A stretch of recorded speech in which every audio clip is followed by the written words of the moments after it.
Hi hello అందరికి నమస్తే. ఈ వీడియో కొంచెం లెంతీగా ఉండొచ్చు, కానీ ఎండింగ్ వరకు చూడండి, ఎందుకంటే చాలా ముఖ్యమైనటువంటి వీడియో ఇది. ఒక ఐపీఎస్ అధికారి ఒక మాజీ ముఖ్యమంత్రిని ఏ రకంగా మాట్లాడారు, కులాల మధ్య మతాల మధ్య చిచ్చు పెడుతూ వాళ్ళ స్వార్థం కోసం, వాళ్ళ రాజకీయ అవసరాల కోసం ఏ రకంగా మాట్లాడుతున్నారు, వాళ్ళలో ఇంకా ఎంత కసి ఉంది అంటే ఒక మనిషి సమాజంలో ఉండకుండా ఏం చేయడానికన్నా మీరు సిద్ధం కావాలని చెప్పి వాళ్ళ సామాజిక వర్గానికి పిలుపునిస్తున్నటువంటి ఒక పోలీస్ అధికారి, ఒక మాజీ పోలీస్ అధికారి మాట్లాడేటువంటి మాటలకు సంబంధించి మీకు చెప్పే ప్రయత్నం చేస్తాను. ఎవరైనా సరే ఒక మాజీ ఐపీఎస్ కానీ ఐఏఎస్ కానీ లేకపోతే ఎవరైనా పొలిటీషియన్ కానీ ఎవరైనా రిటైర్ అయిన తర్వాత ఖచ్చితంగా వాళ్ళకున్నటువంటి జ్ఞానాన్ని, వాళ్ళకున్నటువంటి ఎక్స్పీరియన్స్ని యువతకు తెలియజేస్తారు.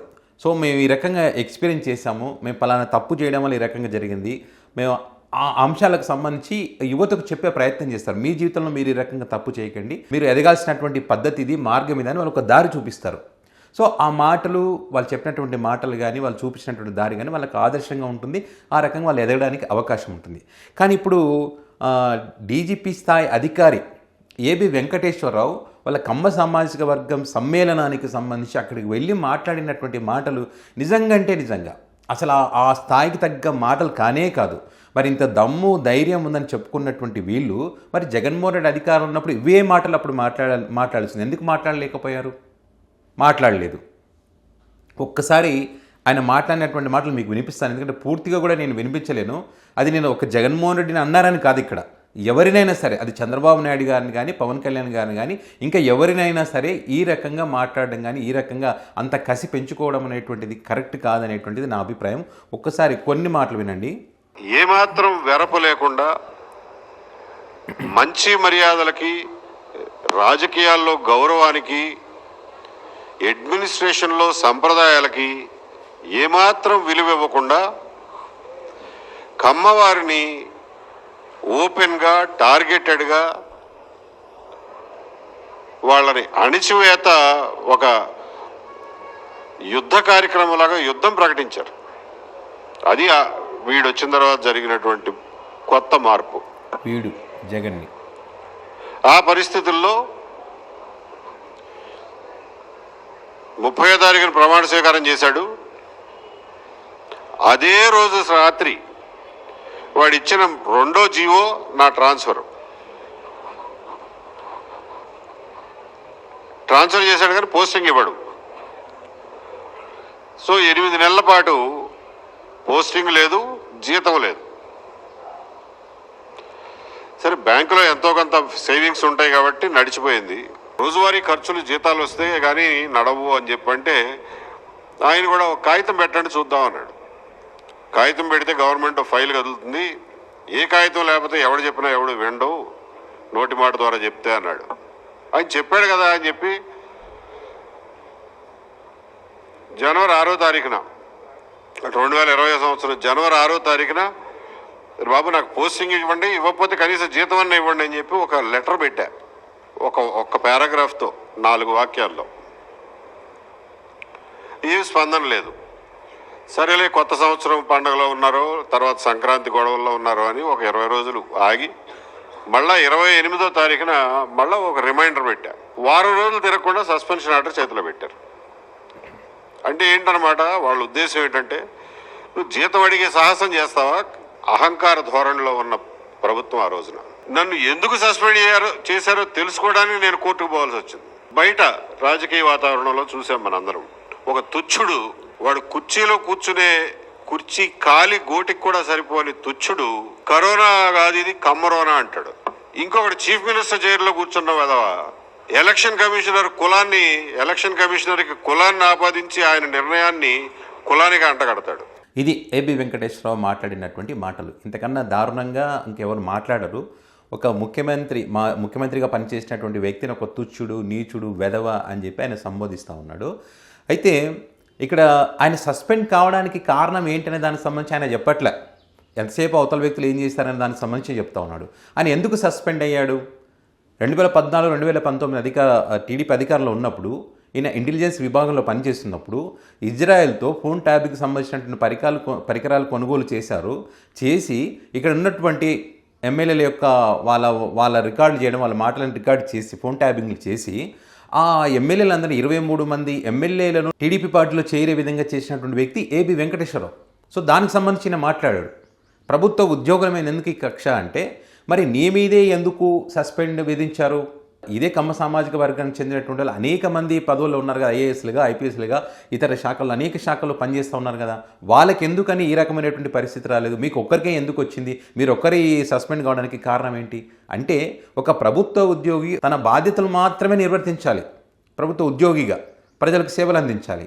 అంతేగాని ఒక పార్టీకో, ఒక వర్గానికో, ఒక వ్యక్తికో కొమ్ము కాస్తూ ఇక్కడ వేరే వాళ్ళకి అన్యాయం చేస్తానన్నప్పుడు, ఆ అన్యాయం చేస్తున్నప్పుడు ఖచ్చితంగా దానికి సంబంధించి చర్యలు తీసుకుంటారు. నేను ఏం చేసినా మీరు తీసుకోకూడదు అని అంటే అది ఇంకా అహంకారం అంటారు దాన్ని. మీ అహంకారం ఇంకా ఎంత పరాకాష్ఠకి చేరిందంటే, ఇప్పుడు మీరు అంటూ ఉన్నారు ఏదో వీడు ఒక కుర్చీలో కూర్చున్నటువంటి ఒక వెధవ అని చెప్పి మీరు అంటూ ఉన్నారు. మీరే అన్నారు కదా అనేక సందర్భాల్లో, కమ్మ బ్లడ్ వేరు, కమ్మ బ్రీడ్ వేరు. వెంకటేశ్వర స్వామి కమ్మ కులానికి కమ్మ వెంకన్న స్వామి అని చెప్పి కమ్మ వెంకటేశ్వర స్వామి అనేది ఏదో అన్నారు కదా. వెంకటేశ్వర స్వామిని కూడా మీ జాతిలో కలుపుకున్నటువంటి అహంకారంగా, మీ జాతిలో కలుపుకొని మాట్లాడినంత అహంకారం మీలో ఉంది కదా. ఇక్కడ అందరని కాదు, కమ్మ సామాజిక వర్గం చెందినట్టు అందరని కాదు, కొంతమంది ఇలాంటి వాళ్ళు మాట్లాడి ఆ కులాల మధ్య చిచ్చు పెట్టి ఇప్పుడు మళ్ళీ వాళ్ళకి ఏం నేర్పిస్తూ ఉన్నాడు అక్కడ? కమ్మ సమ్మేళనం అన్నప్పుడు ఆ సామాజిక వర్గానికి చెందినటువంటి వాళ్ళను ఏ రకంగా మనం ఆదుకోవాలి? ఇప్పుడు కమ్మ సామాజిక వర్గంలో పేదలు చాలామంది ఉన్నారు. ఆ పార్టీకి ఈ పార్టీకి ముడి పెట్టకూడదు వాళ్ళను. కొంతమందికి మాత్రమే ఆర్థికంగా లబ్ధి పొందేటువంటి అవకాశం, కొంతమంది మాత్రమే ఈ ప్రభుత్వాల ద్వారా లబ్ధి పొందుతున్నటువంటి పరిస్థితి ఉంది. వాళ్ళు పనులు చేయించుకుంటున్నటువంటి పరిస్థితి. మిగతా వాళ్ళ పరిస్థితి ఏంది? కమ్మ సామాజిక వర్గంలో ఉన్నటువంటి పేదల పరిస్థితి ఏంది? ఎంతసేపు మీరు మీ స్వార్థం కోసం ఆలోచిస్తున్నారు కానీ మరి అలాంటి పేదలు ఎంతోమంది ఉన్నారు. అలాంటి పేదలను మీరు ఆదుకోండి. అలాంటి పేదలను చదివించేందుకు ప్రయత్నం చేయండి. అలాంటి పేదల కోసం ప్రభుత్వాలతో కొట్లాడండి. దానికోసం జగన్మోహన్ రెడ్డితో కొట్లాడి ఉంటే కనుక, దాన్ని సస్పెండ్ చేసి ఉంటే కనుక ఈరోజు మీరు హీరో, మీరు దేవుడు. కానీ మీరు దేనికోసం సస్పెండ్ కాబడ్డారు? మీరు చేసినటువంటి తప్పు వల్ల కదా. మీ ఉద్యోగం మీరు చేయకుండా రాజకీయం చేసినందుకే కదా ఎంత జరిగింది. మళ్ళీ పైగా మీరు చేసినటువంటి తప్పుకు అందరికీ ఆ తప్పును ఆపాదించడం ఎంతవరకు కరెక్ట్? కమ్మ సమాజం మొత్తానికి కూడా వీళ్ళు మాట్లాడేటువంటి మాటల వల్ల మిగతా వాళ్ళకు కమ్మ సామాజిక వర్గం అంటే ఒక ఏదో తెలియని ఒక కోపాన్ని సృష్టించారు. వీళ్ళు కలిగించింది వీళ్ళే. కాలి గోటికి కూడా సరిపోవడని చెప్పి మాట్లాడుతూ ఉన్నావు, వెధవా అని చెప్పి మాట్లాడుతూ ఉన్నావు కదా. మరి అలాంటి కాలిగోటికి సరిపోనటువంటి వ్యక్తి మరి ఆ రోజు సస్పెండ్ చేసి నన్ను ఇబ్బంది గురి చేశాడు, జీతం కూడా ఇవ్వలేదని అన్నప్పుడు మరి అన్ని రోజులు మీరు మరి అప్పుడు గట్టిగా మాట్లాడాల్సింది. మీరు ఇవే మాటలు అప్పుడు మాట్లాడాల్సింది. అప్పుడు మాట్లాడంటే నీ కాలిగోటికి సరిపోయేవాడు కాదు తెలిసేది కదా. అనగదొక్కాలని చూశాడు, దిష్టి బొమ్మలను నిలబెట్టాలని చూశాడంటే అది మీరు గ్రహించాలి. ఎందుకు అనగదొక్కాలని చూశాడు, ఎందుకు దిష్టి బొమ్మలను నిలబెట్టాడు మిమ్మల్ని అన్నటువంటిది. మిగతా వాళ్ళని ఎందుకు నిలబెట్టలేదు? మిగతా వాళ్ళు కూడా ఉన్నారు కదా. ఇప్పుడు కమ్మ సామాజిక వర్గాన్ని జగన్మోహన్ రెడ్డి అనగదొక్కాడంటే ఎక్కడ అనగదొక్కాడు? ఇప్పుడు అధికారంకి వచ్చిన తర్వాత కమ్మ సామాజిక వర్గానికి చెందినటువంటి వాళ్ళు కూడా మంత్రులుగా పనిచేస్తారు కదా. కమ్మ సామాజిక వర్గానికి చెందినటువంటి వాళ్ళే ఎక్కువ మంది అధికారులు జగన్మోహన్ దగ్గర పనిచేశారు కదా. వాళ్ళ సంగతి ఏంటి? ఇక్కడ మీ మాటలను బట్టి చూస్తే చాలా క్లియర్గా అర్థమవుతుంది. జగన్మోహన్ రెడ్డి అన్న, వైఎస్ రాజశేఖర రెడ్డి అన్న, మీ ఇంటెన్షన్ ఏంది? మీ మనసులో ఉన్నది ఏంటి? ఏ రకంగా కసి పెంచుకుంటున్నారు, ఏ రకంగా కక్ష పెంచుకుంటున్నారు? అలాంటి వ్యక్తి సమాజంలో ఉండకూడదని చెప్పి ఏం చేసైనా సరే అంటున్నాడు ఆయన. ఏం చేసైనా సరే ముందు జాగ్రత్తగా మళ్ళీ వాడు అధికారులకు రాకూడదు అంటే ఏం చేసైనా సరే అంటే ఏంటి దాని అర్థం? ఇప్పుడు అంతకుముందు ఒక వ్యక్తి ఏమో ఓడి అడిగాన్ని చావలేదన్నాడు, ఇంకో వ్యక్తి ఏమో ఇంకా దారుణంగా మాట్లాడాడు. మీరు ఎంత చెయ్యాలో ఎంత మాట్లాడాలో అంత మాట్లాడేస్తూ ఉన్నారు. ఇంత కసిది ఎందుకు? మీకు అసలు రాజకీయాలతో సంబంధం లేకపోతే ఇప్పుడు మీరు ప్రభుత్వ ఉద్యోగం రిటైర్ అయిన తర్వాత మీరు చేయాల్సింది ఏంటి? సేవ. ప్రజలందరికీ కాకపోయినా కనీసం మీరు ఏదైతే చెప్తా ఉన్నారో, మీరు ఏదైతే ఏ సమ్మేళనంలో అయితే మాట్లాడారో కమ్మ సమ్మేళనం, అక్కడ వాళ్ళకన్నా సేవ చేయాలి కదా. ఎలక్షన్స్కు ముందు నేను జగన్మోహన్ రెడ్డి ఓడించడానికి ప్రపంచవ్యాప్తంగా ఉన్నటువంటి అందరినీ పిలిపించి మాట్లాడాను అంటారు. ఒక మంచి పొజిషన్లో ఉన్నారు వాళ్ళు. అప్పుడు భారీగా ఖర్చు పెట్టి జగన్మోహన్ రెడ్డి ఓడించడానికి కసితో పనిచేశాం. అప్పుడు వచ్చినటువంటి నేను ఇప్పుడు వెళ్ళవద్దు నన్ను అన్నారు. మీ స్థాయికి మీరు అక్కడికి కమ్మ సమ్మేళనానికి వెళ్ళడం ఎందుకని చెప్పారు. అయినా కూడా నేను రావడం జరిగిందని మళ్ళీ మీరే అంటున్నారు. అంటే మీ దాంట్లో మీకే సఖ్యత లేదు, సమన్వయం లేదు. మీ వాళ్ళు ఇప్పుడు వెళ్ళొద్దు అంటున్నారంటే మిమ్మల్ని మీరు చాలా పెద్దగా ఊహించుకుంటున్నారు. మీరు కమ్మ సామాజిక వర్గం అనేటువంటిది అందరికీ సంబంధించి ఒక సమ్మేళనం అన్నప్పుడు అందులో మీరు ఒక భాగస్వామి అయినప్పుడు మీరు వెళ్ళాలి. అందులో కూడా మీరు కమ్మ సమ్మేళనం కూడా మళ్ళీ మీ స్థాయి గురించి మాట్లాడితే నా స్థాయి ఏంటి, నేనేంటి అని చెప్పి అయినా కూడా వచ్చానని చెప్పి మళ్ళీ గొప్పగా చెప్పుకుంటున్నారు. అంటే అక్కడ ఉన్నటువంటి అలా అవమానిస్తున్నట్టే కదా. మీరు అక్కడ ఉన్నటువంటి కమ్మ సామాజిక వర్గాన్ని కూడా అవమానించినట్టే కదా. ఎవరిని అనగదొక్కాలని చూస్తూ ఉన్నారు? మీరే కదా. ప్రపంచంలో ఉన్నటువంటి అందరం ఏకమై జగన్మోహన్ రెడ్డి ఓడించామని మీరే చెప్తారు. మళ్ళీ వాళ్ళే అనగదొక్కుతూ ఉన్నారు. రాజశేఖర రెడ్డి హయాం నుంచి జగన్మోహన్ రెడ్డి విషవృక్షంగా ఎదిగింది, మమ్మల్ని అనగదొక్కేస్తూ ఉన్నాడు, లేకుండా చేయాలని చూస్తూ ఉన్నాడని చెప్పి మళ్ళీ మీరే మాట్లాడతారు. అమరావతి ప్రాంతానికి జగన్మోహన్ రెడ్డి వస్తే పసుపు నీళ్ళతో కడిగారు. ఇంతకన్నా దారుణం ఏమైనా ఉంటుందా ప్రపంచంలో? ఇంతకన్నా అహంకారం ఏమైనా ఉంటుందా? ఇంకా ఇంతకన్నా దారుణం ఏమైనా ఉంటుందా? మరి దీన్ని ఏమంటారు? అమరావతి అంటే మా కమ్మ సామాజిక వర్గాన్ని, బ్లడ్ అంటే మాది, పైన అమ్మవారు కిందకి అమ్మవారు, ఇట్లా మీ అంతకు మీరే చేసుకొని మీరే ఆ సామాజిక వర్గంలో చీలికలు తెస్తూ మీ వల్లే ఆ సామాజిక వర్గం నష్టపోతూ ఉంది, మీ వల్లే ఆ సామాజిక వర్గం సమాజంలో ద్వేషానికి గురి కాపాడుతూ ఉంది. ఈ మాటల ద్వారా కమ్మ సామాజిక వర్గంలో ఒక విష వృక్షాన్ని మీరు ఒక విత్తనాన్ని ఇప్పుడు మీరు నాటుతా ఉన్నారు మీ మాటల ద్వారా. ఇప్పుడు అది పెరిగి పెద్దగా అయ్యి ఇదే రకంగా రేపు వచ్చిన ప్రభుత్వాలతో కొట్లాడడం, మేము వేరు మీరు వేరు అని చెప్పేటువంటి ఒక భావన వాళ్ళలో కలిగేటువంటి ఒక ఆలోచనకు వచ్చే విధంగా మీరు ఈరోజు మాట్లాడుతూ ఉన్నారు. మీ సామాజిక వర్గాన్ని కూడా మీరే నాశనం చేస్తూ ఉన్నారు. ఇలాంటి వాళ్ళు విలువల గురించి మాట్లాడడం, మాజీ ముఖ్యమంత్రులను పట్టుకొని వాడు వీడు వెధవ కాలు గోటికి సమానం కాడని చెప్పి మాట్లాడడం, అదే ఇప్పుడు మీకు అనుకూలమైనటువంటి ప్రభుత్వం అధికారంలో ఉంది కదా, ఏం మాట్లాడినా నడుస్తుందిలే అనుకునేటువంటి అహంకారం అంటారు దీన్ని. ఇప్పుడు మీరు ప్రపంచం అంతా ఏకమై ఏరి కోరి మీ ఏదైతే ప్రభుత్వాన్ని ఏర్పాటు చేసుకున్నారో ఆ ప్రభుత్వంలోని కమ్మ సామాజిక వర్గాన్ని అనగదొక్కుతామని చెప్పి మీకు చెందినటువంటి మీ బ్లడ్ గ్రూప్ ఉన్నటువంటి వ్యక్తులే మాట్లాడుతూ ఉన్నారు కదా. అనగదొక్కేస్తాం, వాళ్ళని ఎదగనీయము, వాళ్ళ అహంకారం ఎక్కువైందని చెప్పి వాళ్ళే మాట్లాడుతూ ఉన్నారు కదా. మరి వాళ్ళ గురించి ఏం మాట్లాడతారు? ఇప్పుడు ఈ ప్రభుత్వం కూడా ఏబీ వెంకటేశ్వరరావుకి అన్యాయం చేసిందని చెప్పి మీకు సంబంధించినటువంటి వాళ్ళే, మీరు తెచ్చుకున్నటువంటి ప్రభుత్వంలోని వ్యక్తులే, ఆ పార్టీకి సంబంధించిన వ్యక్తులే అంటూ ఉన్నారు కదా. మరి అనగదొక్కుతుంది ఎవరిక్కడ? మరి వాళ్ళ గురించి ఎందుకు మాట్లాడరు? ఇక్కడ ఎవరి పని వాడు చేసుకుంటే ఎవరిని అనగదొక్కరు. అనవసరమైనటువంటి దాంట్లో ఏలు పెట్టి గెలికితే ఖచ్చితంగా వాళ్ళు కూడా మిమ్మల్ని వేలు పెట్టి గెలుపుతారు. మొన్నటి వరకు అంత ఎంతో చాలామందికి మీ పైన గౌరవం ఉండేది. ఈరోజు మీరు మాట్లాడినటువంటి మాటల ద్వారా జగన్మోహన్ రెడ్డిని వ్యతిరేకించేటువంటి వాళ్ళు కూడా మిమ్మల్ని ఈరోజు వ్యతిరేకిస్తున్నటువంటి పరిస్థితి ఉంది. ఎందుకంటే మీ మాట తీరు, మీ భాష ఆ రకంగా ఉంది. మీలో కసి, మీరు కుట్ర ఏ రకంగా ఇప్పుడే ఇట్లా మాట్లాడుతున్నారంటే అప్పుడు ఎంత కుట్ర చేసి ఉంటారనేటువంటిది చాలా క్లియర్గా మీ మాటలు అర్థమవుతున్నటువంటి అభిప్రాయాలు వ్యక్తమవుతున్నాయి. ఇంకా కసి, కోపం ఎంత ఉందనడానికి ఆయన మాట్లాడుతున్నటువంటి మాటలు నెవర్ అగైన్ ఇది మీరు దృష్టిలో పెట్టుకోండి అంటున్నాడు. రాజకీయాలు మనం కాపాడవు కానీ మనం రాజకీయాలు చేద్దాం, చేసి జగన్ రాకుండా చూసుకుందాం నెవర్ అగైన్ అని చెప్పి. మనం ప్రజాస్వామ్యంలో ఉన్నాం. అందరూ ఓట్లు వేస్తేనే, ప్రజలందరూ ఓట్లు వేస్తేనే, అన్ని సామాజిక వర్గాలు ఓట్లు వేస్తేనే ఇప్పుడు ఎవరైనా అధికారంలోకి వస్తారు. మీ ఒక్కరి వలన ఒక సామాజిక వర్గం వలన ఇదంతా జరగదు. అవతల వ్యక్తులకు ఆదర్శంగా ఉండాల్సినటువంటి మీలాంటి వ్యక్తులు ఈ రకంగా మాట్లాడడం అనేటువంటిది కరెక్ట్ కాదు. నేను ఈ మధ్యకాలంలో చాలా వీడియోలు చెప్పాను.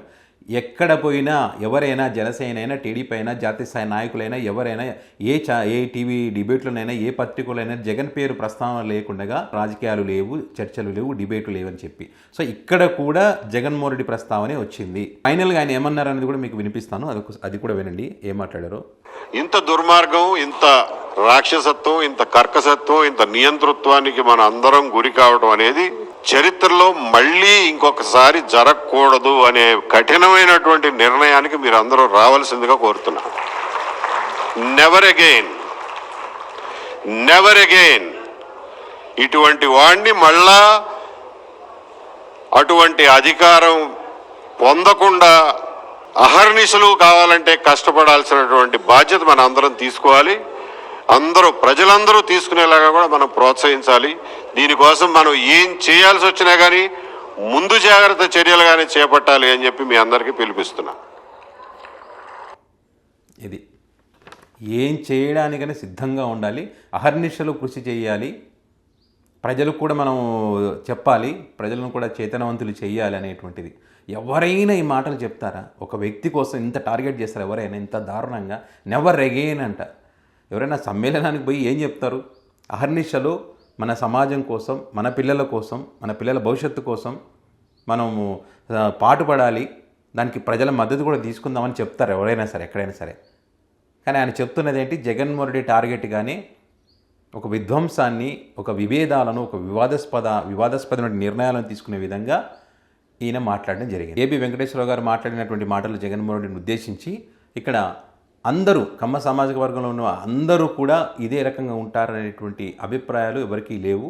ఇలాంటి వ్యక్తుల మాటలు విని దయచేసి మీరు సమాజంలో మీపైన ఒక ముద్ర పడకుండా చూసుకోవాలని, ఆ దిశగా మీరు ఆలోచించుకోవాలనేటువంటిది అందరి యొక్క అభిప్రాయము. అన్నాడు కదా రాజశేఖర రెడ్డి ఒక విష వృక్షాన్ని నాటాడని చెప్పి. ఈయన ఇప్పుడు ఆయన నాటినో లేదో ఎవరికైతే తెలియదు, కానీ ఈయనైతే నాటినట్టుగా అనిపిస్తుంది. ఇప్పుడు ఒక విత్తనం అయితే నాటాడు ఇక్కడ. మరి అది ఏ రకంగా ఎంత పెద్ద వృక్షంగా మారుతుందా, లేకపోతే మంచి ఫలాలు ఇచ్చే వృక్షంగా మారుతుందా అనేది రాబోయే రోజుల్లో తేలుతుంది. ఒకవేళ వృక్షంగా మారితే ఖచ్చితంగా దాన్ని కూకటి వేల నుంచి పెగిలిస్తారు. మంచి ఫలాలు ఇచ్చేటువంటి వృక్షంగా మారితే ఖచ్చితంగా ఆ చెట్టుకు నీళ్లు పోసి ఆదరించి కాపాడుకుంటారు. కమ్మ బాధిత సంఘం కూడా పెట్టుకోవాలని చెప్పి ఆయన అందరికి చెప్పడం జరిగింది. జగన్ బాధితులు ఎవరైనా ఉంటే కమ్మ బాధిత సంఘం అని ఒకటి పెట్టండి అని కూడా ఆయన చెప్పడం జరిగింది.